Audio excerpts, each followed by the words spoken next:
Bank ही ऐसे institutions हैं जिनके डूबने से देश की इकोनॉमी हिल सकती है? अगर आपका जवाब हाँ है तो आपको आरबीआई के एक ऐसे रूल के बारे में जानना चाहिए जो देश की सबसे बड़ी नॉन बैंकिंग फाइनेंशियल कंपनीज पर लागू होता है। इसे कहते हैं अपर लेयर एनबीएफसी। एनबीएफसी यानी कि नॉन बैंकिंग फाइनेंशियल कंपनी, जो बैंक तो नहीं होती लेकिन लोन, इन्वेस्टमेंट और फाइनेंस से जुड़े कई बड़े काम करती है।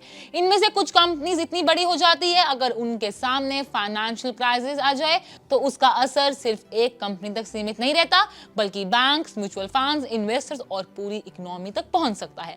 400 अरब डॉलर के टाटा ग्रुप की होल्डिंग कंपनी टाटा सन्स को पहली बार 2022 में अपर लेयर कैटेगरी की एनबीएफसी के रूप में शामिल किया गया था। यही वजह है कि आरबीआई ने साल 2021 में स्केल बेस्ड रेगुलेशन फ्रेमवर्क लागू किया। इसके तहत एनबीएफसीज को उनके साइज, रिस्क और फाइनेंशियल इंपैक्ट के आधार पर 4 लेयर में बांटा गया था। इनमें सबसे अहम कैटेगरी होती है अपर लेयर एनबीएफसी। लेकिन किसी कंपनी को इस कैटेगरी में रखने का फैसला सिर्फ उसके एसेट साइज से नहीं होता है। आरबीआई ये भी देखता है कि उसका फाइनेंशियल सिस्टम पर कितना असर है, दूसरे फाइनेंशियल इंस्टीट्यूशन से उसका कितना जुड़ाव है और उसका बिजनेस मॉडल कितना कॉम्प्लेक्स है। अब सवाल है, अगर कोई कंपनी अपर लेयर एनबीएफसी बन जाती है तो उसके लिए क्या बदल जाता है? सबसे पहला रूल होता है, अगर कंपनी स्टॉक मार्केट में लिस्टेड नहीं है तो उससे तय समय के भीतर आईपीओ लाकर लिस्ट होना पड़ सकता है। दूसरा है, कंपनी को कम से कम 9% CET1 कैपिटल बनाए रखना होता है ताकि किसी भी फाइनेंशियल क्राइसिस का सामना किया जा सके।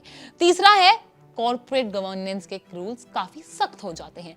इंडिपेंडेंट डायरेक्टर्स, वुमेन डायरेक्टर्स और चीफ रिस्क ऑफिसर जैसी व्यवस्थाएं जरूरी हो जाती हैं।